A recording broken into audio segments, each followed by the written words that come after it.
ज्ञान और विद्या के सागर पूज्य गुरुवर अपने असीम अथाह समीचीन ज्ञान के द्वारा हम अज्ञानी जीवों के अंतरंग को सदा सम्यक्त्व से प्रकाशित करते रहें। इन्हीं भावनाओं के इच्छुक गुरुवर के पावन पवित्र चरणों में कोटि कोटि नमोस्तु। क्रोध की तीव्रता में हमें उस समय पर यह ध्यान रखना चाहिए कि हम उसको बिल्कुल शांत छोड़ दें, अकेला छोड़ दें, थोड़ी देर के लिए हम उसे अपने भाव में छोड़ दें, उससे हम कुछ ना कहें। और उस समय पर आप ये देखें कि जिस तरह से हमारे अंदर अगर कभी क्रोध आता है तो उस समय पर हमसे कोई कुछ कहता है तो उस समय पर आप भी जिस तरह से कुछ नहीं समझते उसी समय समझ लें कि उस सामने वाला जो बच्चा है या कोई दूसरा व्यक्ति है वह अभी कुछ समझने की स्थिति में नहीं है। क्योंकि क्रोध का मतलब है उसके अंदर अभी कुछ भी अपना सेंस नहीं है, कोई भी अपना ज्ञान नहीं काम कर रहा है, अभी सिर्फ क्रोध काम कर रहा है। ज्ञान और क्रोध में से दोनों चीजें एक साथ काम नहीं करती हैं। जिस समय पर ज्ञान काम कर रहा है वह क्रोध काम नहीं करता, और जब क्रोध काम करेगा तो ज्ञान काम नहीं करेगा।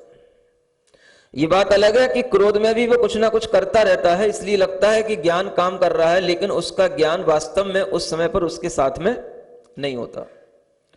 तो उस स्थिति से बचने के लिए हर व्यक्ति के अंदर ये भावना रहनी चाहिए कि हम सामने वाले को क्रोध न दिलाएं, और क्रोध उसको तभी बढ़ेगा जब आप उसको बार बार और पूछेंगे, बार बार उसको और छेड़ेंगे, बार बार उसको उसी बात की और याद दिलाएंगे। क्या हो गया था, क्यों गुस्सा हो गया? अगर तो बार बार उसको इस तरीके से पूछोगे तो उसका गुस्सा और बढ़ेगा। अगर तुम उसको छोड़ दोगे तो अपने आप वो धीरे धीरे समझने लगेगा कि देखो मुझे गुस्सा आया था, इतना टाइम मेरा निकल गया, अब मुझे थोड़ी देर के बाद में इस भाव में आना है जैसा मैं पहले रह रहा था। उस बच्चे के अंदर भूख भी लगने लगेगी, क्रोध के समय पर भूख नहीं लगती है। सुन रहे हो? आपको अगर कभी उपवास करना हो तो अच्छे ढंग से क्रोध कर लेना, बढ़िया उपवास हो जाए। क्रोध भूख को भी खा जाता है। भूख की अग्नि भी क्रोध के अग्नि के आगे दब जाती है, क्योंकि वो भी एक अग्नि है और वो भी एक अग्नि है। भूख की अग्नि को उदराग्नि कहते हैं और क्रोध की अग्नि को कोपाग्नि कहते हैं। नाम सुने ना? क्या बोलते हैं? कोपाग्नि। और ये कहलाती है जठराग्नि या उदराग्नि। हाँ, तो ये जो जठराग्नि है ये भी उसकी अग्नि के आगे धीमी पड़ जाती है। इसलिए जिस समय पर क्रोध का भाव आए उस समय पर आप देखना कि आपको भूख नहीं लगेगी, बच्चे को भी भूख नहीं लगेगी। भूख लगने के लिए भी आपके दिमाग में क्रोध भाव नहीं होना चाहिए, क्रोध की शांति होना चाहिए। और जिस समय पर वह शांति का भाव होगा तभी जाकर के आपके अंदर इस तरह से एक शारीरिक स्थिति जो सामान्य रूप में चलती है वो चलेगी। इसलिए अगर आपके अंदर कभी कभी क्रोध की उत्तेजनाएं बढ़े तो आप देखना कि आपके अंदर ना उस समय पर भूख है, ना प्यास है, ना आपके अंदर किसी भी तरीके की सामान्य रूप से चलने वाली शारीरिक क्रियाएं हैं, वो सब डिस्टर्ब हो जाती हैं। और आपके अंदर एक भाव रहेगा कि मैं जो कर रहा हूं वो अच्छा कर रहा हूं। एक अलग तरीके का टेम्परेचर बॉडी के अंदर आ जाएगा, एक अलग तरीके की ऊर्जा आपके अंदर आ जाएगी, और आप उस ऊर्जा में जो भी इच्छा आएगी वो सब कर जाओगे। गुस्से में बहुत ताकत भी आ जाती है, एक अच्छा फैक्टर ये गुस्से का, पॉजिटिव फैक्टर है। क्या सुन रहे हो? हाँ, गुस्से में बहुत ताकत आ जाती है, और वो ताकत इतनी अधिक भी हो जाती है कि अगर वह गुस्से में कोई भी भारी से भारी भरकम चीज हो तो उसको भी वो ढकेल दे, उसको भी वो गिरा दे, इतनी ताकत उसके अंदर आ जाती है। क्योंकि सारी की सारी ताकत उसने अपने मन में उस क्रोध के आवेग के साथ में एक साथ बिल्कुल लगा दी। और इसी को आचार्यों ने कहा है ये एक कसाय समुद्घात होता है। क्या बोलते हैं इसको? ये कसाय समुद्घात में क्रोध का आवेग, कसाय का आवेग इतना बढ़ जाता है कि आत्मा के अंदर, आत्मा के ही प्रदेश अपने शरीर से बाहर तक निकल जाते हैं, इतना क्रोध का आवेग हो जाता है। आत्मा के प्रदेश वैसे शरीर में ही रहते हैं, लेकिन जिस समय पर क्रोध कसाय की तीव्रता हो तो वह कसाय समुद्घात होगा, और उस कसाय समुद्घात के साथ में आत्मा के प्रदेश शरीर से बाहर तक निकल जाते हैं। इतना उन आत्मा के प्रदेशों में भी, आत्मा के उन स्थानों में, उन पॉइंटों में भी इतनी तीव्रता आ जाती है कि वो भी शरीर के अंदर नहीं रह पाते, वो भी शरीर से बाहर निकलने लग जाते हैं। तो इतनी ताकत भी आ जाती है, लेकिन वो ताकत किसी का विध्वंस करेगी, किसी के लिए नुकसान पहुंचाएगी, वो ताकत किसी के काम में नहीं आएगी। इसलिए इस ताकत को अच्छा नहीं माना जाता। इसलिए इस तरह से क्रोध के साथ जो ऊर्जा मिलती है इसको अच्छा नहीं माना जाता, क्योंकि इसके साथ में ज्ञान काम नहीं करता, और जहां ज्ञान काम नहीं करता वहां वह क्रोध हमारे लिए विध्वंस का कारण बन जाता है। तो आचार्य कह रहे हैं कि हमें अपने क्रोध को, कषाय को शांत करने के लिए अनेक तरह की भावनाएं करनी चाहिए। और उन भावनाओं में आपको कल भी बहुत सी भावनाएं बताई थी, याद है? कौन सी भावना बताई थी? जो भावना आपके लिए क्रोध को रोकने में काम आए वो भावनाएं, 12 भावनाएं नहीं है। क्रोध कषाय को रोकने के लिए भावना, विचार, क्या करना था? सब भूल गए? Positive thinking. अब थोड़ी थोड़ी करंट चल रही है, चलो ठीक है, अब मैं उसको दोहराऊंगा नहीं। उस भावना के आगे और भी आगे आचार्य कहते हैं, चेन माम उद्देश्य भ्रश्यन्ति शील शैला तपस्विनः अमी अतोत्र मज्जन्मे परक क्लेशाय केवलम। कहा जा रहा है एक भावना करनी चाहिए। जो लोग साधना करते हैं उन्हीं को भावना करना आती है। साधना किसकी? अपने निज आत्मा को साधने की, क्रोध नहीं करने की, कषाय नहीं करने की जो साधना करते हैं उन्हें इस तरीके की भावना भी करनी चाहिए, इस तरह का विचार भी करना चाहिए कि अगर मैं क्रोध करूंगा तो बहुत से लोग ऐसे भी हैं जो मुझे देखते होते हैं और मेरा अनुसरण कर रहे होते हैं। अगर मैं ही क्रोध करके अपने स्वभाव से विभाव में चला जाऊंगा, मैं ही क्रोध करके अपने शील स्वभाव से च्युत हो जाऊंगा, तो क्या होगा? मेरे को देख करके दूसरे लोग भी वैसा ही करेंगे, और फिर मेरी जो तपस्या है या मेरा जो कुछ भी साधना है, मेरा ज्ञान है, वह केवल मेरे क्लेश के लिए होगा, उससे मुझे कुछ लाभ नहीं मिला। ये विचार करता है कौन? साधक जो होता है वो विचार करता है। आप गृहस्थ हैं, आपको क्या विचार करना है? आपको यह विचार करना है कि अगर हम इतने बड़े होकर के भी क्रोध करते हैं घर में, तो हमारे बच्चे उस क्रोध को देख करके कभी शांत होंगे, या हम कभी अपने बच्चों को क्रोध से बचा पाएंगे? क्योंकि बच्चे क्या देखेंगे?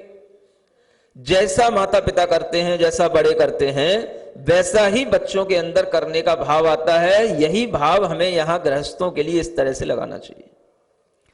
अगर हम ये भी विचार कर लें कि हमारे भी आसपास रहने वाले लोग, हमसे देख करके हमारे अनुसार चलने वाले लोग जो कुछ सीखते हैं, तो वो हमारे से क्या सीखेंगे, और अगर हम इस तरह के विचार से भी क्रोध की शांति कर लें तो भी आचार्य कहते हैं बुरी बात नहीं है, क्योंकि आपने कुछ निमित्त, कुछ विचार से अपने क्रोध को शांत तो किया। विचार कुछ भी हो सकता है, लेकिन वो होना चाहिए हमारे क्रोध की शांति के लिए। कभी कभी आप देखते हैं कि क्रोध को इसलिए भी नहीं कुछ लोग करते हैं, जहां पर कुछ लोग दूसरों को देख रहे होते हैं। सभ्य लोगों के बीच में अगर आप बैठे हो तो कभी कभी कुछ ऐसे भी सभ्य लोग होते हैं जो सामने सामने उस समय पर क्रोध नहीं करेंगे, इतनी सभ्यता होती है लोगों के अंदर। लेकिन कुछ असभ्य भी होते हैं, उन्हें यही मतलब नहीं होता है कुछ भी हो, कोई भी सभा हो, कोई भी स्थान हो, कोई भी मंदिर हो, कोई भी जगह, उन्हें जहां पर बिचकना है तो बिचकना है, उन्हें अगर गुस्सा होना है तो गुस्सा होना है। ये भी एक अच्छी समझदारी की बात है कि व्यक्ति कम से कम स्थान देख करके अपने अंदर ये विचार लाए कि इस स्थान पर हमें क्रोध करना अच्छा नहीं है। समझ आ रहा है? आप मंदिर में हैं, भगवान के सामने पूजा कर रहे हैं, या कोई सभा चल रही है, उपदेश हो रहा है, या किसी मीटिंग में गए हैं जहां पर अच्छे ढंग से बातचीत हो रही है, कोई और अच्छे उद्देश्य से बात चल रही है, और आप बीच में जाकर के वहां किसी भी छोटी सी बात को लेकर के भड़क गए, तो ये क्या होता है? ये भी एक असभ्यता होती है। अगर व्यक्ति इतना भी अपने मन में विचार बनाए कि हमें सबके सामने अपने आप को क्रोधित बना करके प्रस्तुत नहीं करना है, तो यह भी एक सभ्यता उसके अंदर के क्रोध को कम कर सकती है। ये क्या कहलाती है? सभ्यता। सभ्यता समझते हो ना? सभ्यता का मतलब जो सभ्य लोगों के बीच में काम आने वाला भाव होता है, सभ्य लोगों का जो भाव होता है उसे सभ्यता कहते हैं। और जहां सभ्य शब्द आ जाता है वहां क्या आ जाता है? ये थोड़ा सा पढ़े लिखे भी हैं। सभ्य कैसा होता है? पढ़ा लिखा भी होता है। अगर आप केवल पढ़े लिखे हैं और सभ्यता का व्यवहार नहीं कर रहे हैं तो फिर आपका पढ़े लिखे होने का भाव पूर्ण नहीं होगा, आपको पढ़ा लिखा नहीं कहा जाएगा। पढ़ा लिखा नहीं होने पर भी अगर आपके अंदर सभ्यता का भाव है तो वो सभ्यता से आपके अंदर कह दिया जाएगा कि भाई भले ही वैसी नॉलेज इसको कम है स्कूल की कॉलेज की, लेकिन इसके अंदर सभ्यता का भाव बहुत है। कभी भी यह अपने से बड़ों के सामने ऊंची आवाज में बात नहीं करता है। ये क्या कहलाती है? इस सभ्यता कहलाती है। अगर हम इस सभ्यता के मायने ही सीखने लग जाएं तो भी हमारे अंदर यह भाव आ जाएगा कि हम अपने क्रोध को कहां करें कहां नहीं करें। फिर आप क्या देखोगे? कम से कम आप स्थान देखोगे, इस स्थान पर मुझे क्रोध नहीं करना, तो कहां करना? जहां करना वहां करना। अब जब तक वहां पहुंचोगे तब तक उतना क्रोध का भाव आपके अंदर रहे कोई जरूरी नहीं है, जब तक तो वो भी शांत हो जाएगा। तो कम से कम क्रोध करने के लिए स्थान का तो चयन करो कि हमें किस स्थान पर क्रोध करना चाहिए और किस स्थान पर क्रोध नहीं करना चाहिए। यही बात यहां आचार्य कह रहे हैं कि अगर आप बहुत पढ़ लिख गए हो, हर तरीके से आप अपनी साधना भी कर रहे हो, तपस्या भी कर रहे हो, और उसके बावजूद भी आपके अंदर ये क्लेश उत्पन्न होते हैं या क्रोध करने के भाव उत्पन्न होते हैं, तो आपका सारा का सारा जो कुछ भी परिश्रम है वह केवल आपके क्लेश के लिए है। माने उससे आप बिना वजह कष्ट उठा रहे हो, बिना वजह दुखी हो रहे हो। आपके लिए सबसे बड़ी चीज क्या है? जो कसाय का उद्वेग है वह कम हो, वह न आए। यह कसाय के उद्वेग की कमी होना ही हर तरीके की पूजा आराधना या साधना का सबसे बड़ा लक्ष्य होता है। ये बातें आपके दिमाग में बार बार इसलिए कही जा रही हैं कि एक बात आपके दिमाग में अच्छे ढंग से बैठ जाए कि कसाय करने के लिए हमें किसी भी तरह की कोई भी निमित्त मिलने पर भी हमें आवश्यकता ना पड़े और हम अपने आप को उस कसाय से बचा सकें। चाहे वो निमित्त कितना ही बड़ा हो तो वह तभी संभव है जब आप इस तरह से बार बार अपने मन में भावना करेंगे कि कसाय के बहुत दुष्परिणाम होते हैं, हमें कसाय नहीं करना चाहिए। सुन रहे? पिछले 3 दिनों से आपको क्या सुनाया जा रहा है? सिर्फ कसाय नहीं करना। और उसी के लिए ये भावना निरंतर आचार्यों ने तो इतना लिख रखा है कि आप सुनते रहो और हम सुनाते रहें। समझ आ रहा है? हम तो बीच में हैं, जिन्होंने लिख रखा है उनका लिखा हुआ सुनाना है और आपको केवल सुनना है। हम तो केवल बीच में हैं, एक क्या काम कर रहे हैं? ट्रांसफॉर्मर का काम कर रहे हैं बस। समझ आ रहा है? आचार्यों की जो ज्ञान की करंट है वो आप तक पहुंचाने का काम किया जा रहा है और बीच में बस ये ट्रांसफॉर्मर की तरह मैं बैठा हूं, मेरा और कोई काम नहीं है। नहीं समझ आ रहा है? क्योंकि वो जो आचार्यों ने लिखा है उसमें करंट बहुत है, और उस करंट को अगर ट्रांसफॉर्म करके अगर आपके लिए डायरेक्ट दे दी जाएगी तो आपके सब वोल्टेज फूक हो जाएंगे, फ्यूज हो जाएंगे सब। समझ आ रहा है ना? हाँ, तो इसलिए ट्रांसफॉर्मर का काम क्या होता है? उस जो करंट, हाई वोल्टेज की जो करंट आ रही है उसको कंट्रोल करना, और इनमें जितनी करंट सहन करने की जितनी इनके अंदर कैपेसिटी है उतनी करंट इनके लिए पहुंचाना। समझ आ रहा? ये काम सिर्फ ट्रांसफॉर्मर का होता है। तो हमें पता है कि ये जो भाव लिखे जा रहे हैं ये बहुत ऊंचे भाव है। उन तपस्वियों के लिए लिखा गया है जो तपस्वी भी क्रोध करके अपने तपस्या के शिखर से गिर जाते हैं। और उन तपस्वियों को समझाने वाले ये भाव अगर आप तक पहुंचाए जाएंगे तो वे तभी पहुंचाए जा सकते हैं जब आपके ज्ञान में जो चीजें हैं, आपके उपयोग की जो चीजें हैं वो आपकी तरह बताई जाए। नहीं तो आप कहोगे तपस्या जो कर रहे होंगे उनके लिए लिखा है, हम क्या तपस्या कर रहे हैं, हमारे लिए कोई काम की चीज ही नहीं। तो अपनी भी एक तपस्या है। श्रावक की तपस्या नहीं होती? श्रावक भी षटकर्म आवश्यकों में तपस्या के भाव रखता है कि नहीं रखता? श्रावक के 6 आवश्यकों में एक तप भाव आता है कि नहीं आता है? सुन रहे? आप यहां बैठे हो, अपनी इच्छा मार करके बैठे हो कि नहीं? अगर घर में होते तभी चाय कॉफी पी रहे होते, टीवी देख रहे होते, समझ आ रहा है, कुछ भी दौड़ रहे होते, इतनी देर तक कहां एक जगह बैठ सकते हो? तुमको एक छोटी सी कुर्सी भी पकड़ा दी, चल भैया तो कुर्सी पे बैठ रहा है, चल तो कुर्सी बैठ जा, जिसे जमीन पे बैठना है जमीन पे बैठ जा। लेकिन आप एक जगह टिके बैठे हो, आपके लिए कष्ट भी होता है, लेकिन फिर भी आप उठते नहीं हो, क्योंकि आप सभ्य हो। कौन हो? सभ्यता के नाते बीच में उठूंगा तो अच्छा नहीं लगेगा। आप इस कारण से उस सभ्यता के नाते उस स्थान पर बैठ करके अपनी मन वचन काय की क्रियाओं को रोके हुए हो। ज्यादा हिलडुल नहीं सकते, ज्यादा मनचलापन नहीं कर सकते, कुछ भी इधर उधर बातचीत नहीं कर सकते। आपकी सब क्रियाएं रुकी कि नहीं?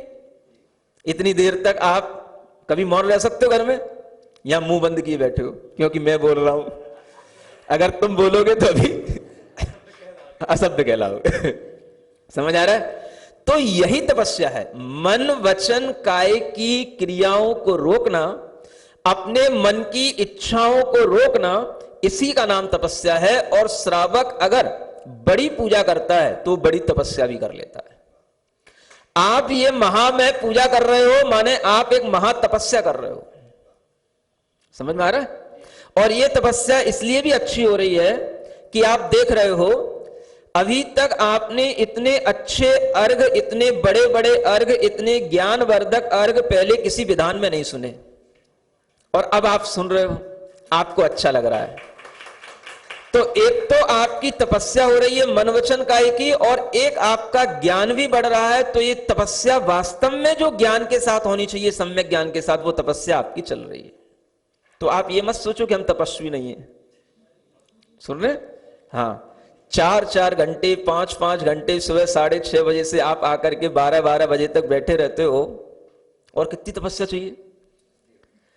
आपके अंदर ये जो भाव आ रहा है, यही तपस्या है। और इस तपस्या के साथ में आपको ज्ञान भी मिल रहा है। अगर आपके सामने कभी बड़े अर्घ भी आ जाते हैं तो भी आपका मुंह नहीं बिगड़ता है।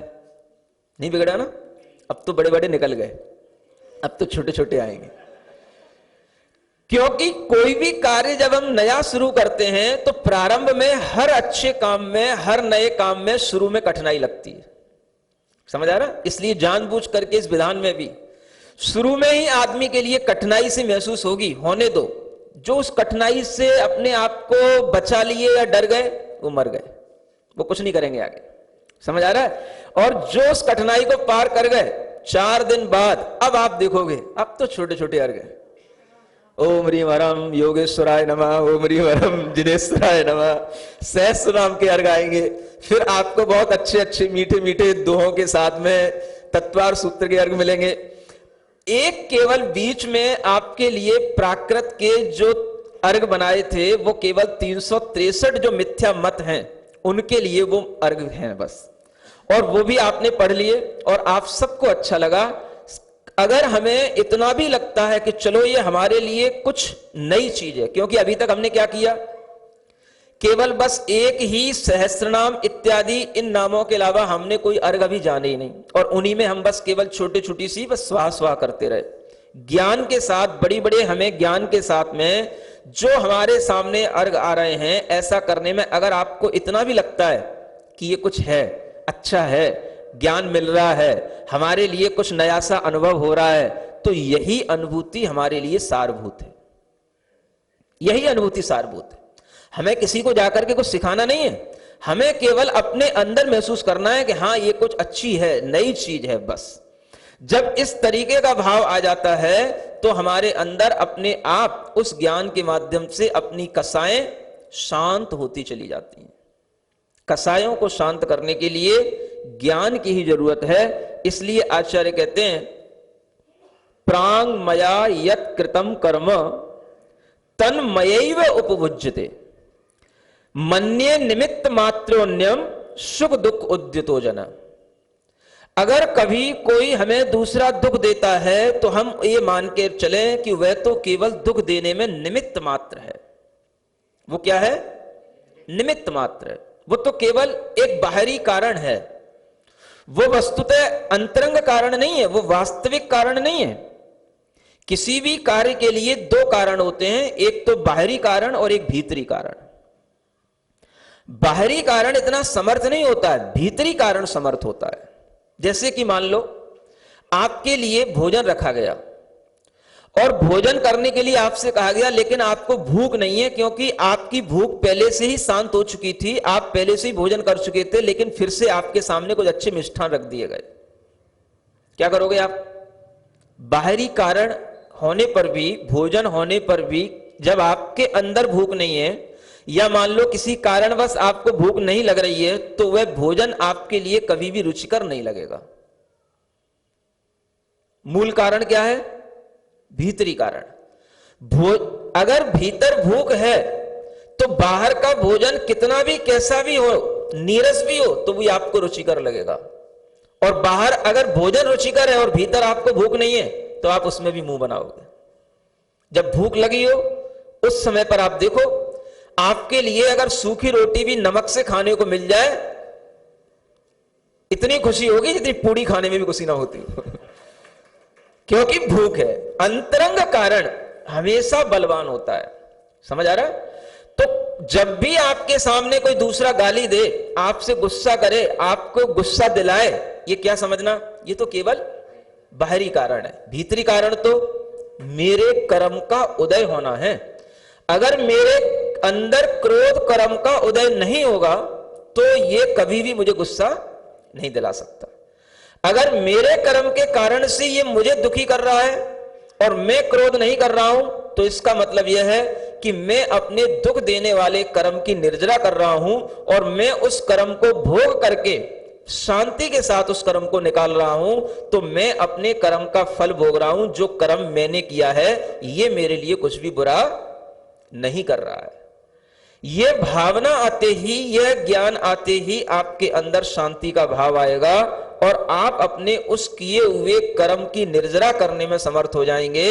और उसी समय पर आपके अंदर यह भाव आएगा कि हमने बहुत बड़ा कुछ भीतर से काम कर लिया।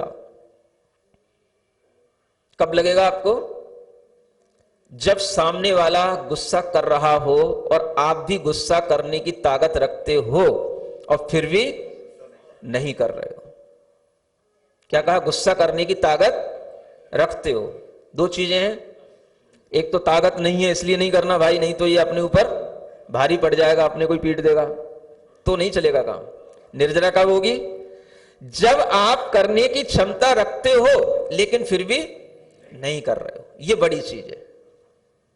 आप अपने बच्चे पर हाथ उठा सकते हो क्योंकि वो बच्चा है, आप बड़े हो, लेकिन फिर भी नहीं उठा रहे हो। ये बड़ी चीज है। आपके घर में जो भी आपके अधीन, आपके आश्रित रहने वाले लोग हैं, वो सब आपके लिए किसी भी तरीके की आपसे पीड़ा सह सकते हैं, लेकिन आप उन्हें पीड़ा नहीं दे रहे हो। ये बड़ी चीज है। जब हमारे अंदर इस तरीके का भाव आ जाता है, तभी हम उस गुस्से के निमित्त के होने पर भी जब गुस्सा नहीं करते हैं तो बहुत कर्मों की निर्जरा होती है। और जितना ज्यादा कर्म की निर्जरा होगी उतना ही भीतर से आपको अद्भुत शांति का भाव मिलेगा। अद्भुत शांति कभी महसूस किया आपने? अद्भुत शांति नहीं की? अब आप बाट जोहना समझते हो? इंतजार करना। बाट जो होते बीती उमरिया, नैना सूखे टूटी कमरिया। ऐसी बाट जो हो, ऐसा इंतजार करो कि मुझे एक अद्भुत शांति भीतर से अनुभूत करने का मौका मिले। और वो मौका कब मिले? आप तैयार रहो। कभी कोई मेरे ऊपर गुस्सा करे और मैं उस समय पर बिल्कुल शांत रहूंगा। एक बार करके तो देखूंगा। पूरी जिंदगी निकाल दी ऐसी बिना सोचे।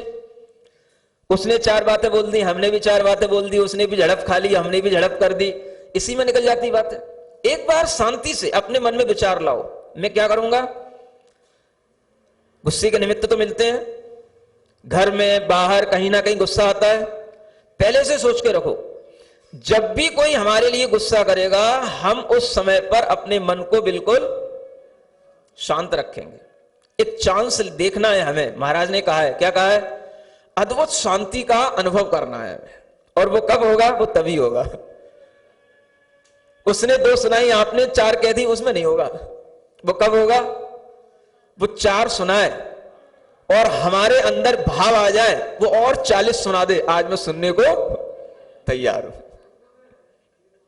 समझ में आ रहा है? तब आप देखना कितनी बढ़िया शांति आपके अंदर आएगी और सामने वाले के अंदर कितनी ज्यादा क्रांति आएगी, वो भी आप देखना। समझ आ रहा है?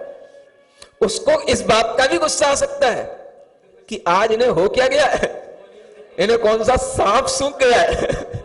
क्या बोलते हैं? हाँ, कि ये कहीं बेहोश तो नहीं हो गया, ये अपने सेंस में है कि नहीं। मैं इतना गुस्सा किए जा रहा हूं, इतना उबलता जा रहा हूं, इतना इसके ऊपर बुरा भरा बोलते जा रहा हूं और ये कुछ भी नहीं बोल रहा।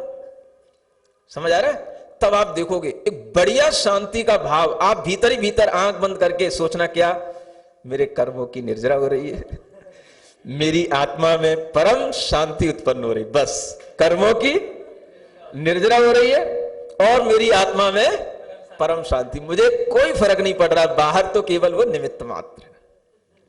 समझ में आ रहा है? आप इस तरीके की प्रैक्टिस करो, फिर देखो आपका अंदर घर में रहकर के भी कितना अच्छा आपको आनंद आता है। अगर ये भाव हर व्यक्ति के अंदर आने लगेगा, हर घर में स्वर्ग का माहौल बनने लगेगा। समझ आ रहा है? हर घर में समझदारी का वातावरण बनने लगेगा। बच्चे भी समझदार बनेंगे, आपको देख करके बनेंगे। जब बड़े ही कुछ नहीं समझदारी का काम करते तो बच्चे कहां समझदार बनेंगे? आप बच्चों पे टूटते रहते हो, बच्चा हमारा बहुत गुस्सा करता है, बच्चा हमारा बहुत गुस्सा करता है। आप अपने से तो पूछो, आप गुस्सा करते हो कि नहीं करते हो? आपको लगता है कि नहीं हम गुस्सा नहीं करते हैं? ऐसा हो ही नहीं सकता है। बच्चा वहीं से गुस्सा करना सीखता है जिनके घरों में माता पिता गुस्सा करते हैं। अगर बच्चे ने कभी माता पिताओं को गुस्सा होते नहीं देखा तो बच्चा वो गुस्सा करने का संस्कार अपने अंदर ला ही नहीं सकता है। वो सीख ही नहीं सकता है कि गुस्सा क्या होती है। उसे हमने ही सिखाया गुस्सा क्या होती है। तो जब भी हमारे अंदर इस तरीके के भाव आते हैं, हम अपने घर को बिगाड़ते हैं, बच्चों को बिगाड़ते हैं, माहौल बिगाड़ते हैं। और इस तरीके का जब माहौल बिगड़ता है तो फिर कितना ही हम यहां से धर्म करके जाएं, उस धर्म का कोई प्रभाव हमें कहीं पर दिखाई नहीं देता है। धर्म का प्रभाव शांत भावों से ही दिखाई देता है। तो हम अपने मन में इस तरीके का भाव बना करके रखें और फिर एक और भावना आगे भाएं, मदीयम अपि चेत चेत क्रोधाद्यय विप्रलुप्यते अज्ञात ज्ञात तत्वानाम को विशेषस्तदा भवेत। आचार्य कहते हैं आप ये विचार करें कि एक तो वो लोग हैं जिन्होंने कुछ सीखा नहीं और एक वो लोग हैं जिन्होंने कुछ सीखा है। आप सीख रहे हो ना, आपको मुनि महाराज कुछ सिखा रहे हैं। अब आप ये तो नहीं कह सकोगे हमने कुछ सीखा नहीं। एक वो लोग हैं जिन्हें क्रोध क्या होता है, ज्ञान क्या होता है, धर्म क्या होता है, तपस्या क्या होती, कुछ पता नहीं। आपने सब सीख लिया तो आप ज्ञात तत्व वाले हो गए, आपको तत्व का ज्ञान हो गया। एक वो है जिन्होंने कुछ सीखा ही नहीं, जो कभी आए नहीं मुनि महाराज के सामने, जिन्होंने कभी उपदेश सुना ही नहीं, तो उनको तो कुछ ज्ञान है ही नहीं, यानी आप ज्ञानी हो गए। अब क्या हो गए आप? और जिन्होंने ये चीजें नहीं सीखी वो क्या है? अज्ञानी है। तो ज्ञानी और अज्ञानी के बीच में कोई विशेषता होनी चाहिए कि नहीं होनी चाहिए? बोलो बोलो, होनी चाहिए कि नहीं होनी चाहिए? अगर हम ज्ञानी हुए हैं, हमारे अंदर कोई स्पेशल नॉलेज आई है, हमने कोई स्पेशल एक्टिविटी के थ्रू कोई हमने अपने अंदर कोई अच्छा पुण्य अर्जित किया है या कोई स्पेशल धर्म भाव लाया है, तो उस धर्म भाव का कुछ रिफ्लेक्शन हमारे अंदर आना चाहिए कि नहीं, दिखना चाहिए कि नहीं? अगर नहीं है तो there is no difference between ignorant and an intelligent. कोई अंतर ही नहीं रहा। फिर तो दोनों के सीखने और नहीं सीखने का मतलब क्या रहा? वही आचार्य कह रहे हैं, अगर मैं ज्ञात तत्व वाला होकर के मुझे सब पता है, मुझे सम्यक ज्ञान हुआ है, मुझे सम्यक दर्शन हुआ है और मुझे सब शास्त्रों का भी ज्ञान है, मुझे सब पता है क्रोध से क्या हानि है, तपस्या किस तरीके से अपने अंदर कर्म निर्जरा करने वाली है, और ये सब जान करके भी मैं किसी अज्ञानी के ऊपर क्रोध करूं, क्योंकि जो क्रोध कर रहा है वो तो अज्ञानी है। जो आपसे बुरा बोल रहा है वो तो, जो आपको गाली दे रहा है वो ज्ञानी है क्या? उस समय वो तो ज्ञानी नहीं है, वो तो क्या है? अज्ञानी है, उसे तो कुछ पता नहीं है। तो आप ज्ञानी हो और वो अज्ञानी है, तो अज्ञानी ज्ञानी के ऊपर क्रोध करे तो चलेगा, क्योंकि वो तो बेवकूफ है, उसे तो कुछ पता नहीं है। तुम तो ज्ञानी हो ना, तुम्हें तो नहीं करना उसके ऊपर, और तुम भी वैसा ही करने लगे, तो व्हाट इज द डिफरेंस? क्या समझ आ रहा है? बस इतना सा कहा जा रहा है। ये भी एक विचार है, विचार, ये भी एक पॉजिटिव थॉट है। आप इस तरीके से कोई भी विचार अपने अंदर ला करके उस समय की परिस्थिति से अपने आप को बचा सकते हैं। हमें गुस्सा आता है, महाराज क्या उपाय? इतने सारे उपाय बताए जा रहे हैं, अब दोबारा आकर के हमसे नहीं पूछना। कल भी कुछ विचार बताए थे, ये विचार ही उपाय है, ज्ञान ही सबसे बड़ा उपाय है, और कोई उपाय नहीं है। आपको और दूसरे उपाय बताए जाएंगे, उनसे कुछ नहीं होगा। कि आप मुंह में पानी भर लो, कि ठंडा पानी पी लो, उससे कुछ नहीं होने जाने वाला है। ठंडा पानी तो रोजाना ही पीते, उससे कौन सा भीतर ठंडापन आता है? उससे क्या होता है? लोग गर्म पानी पी के भी ठंडे रहते हैं। नहीं समझ आ रहा है?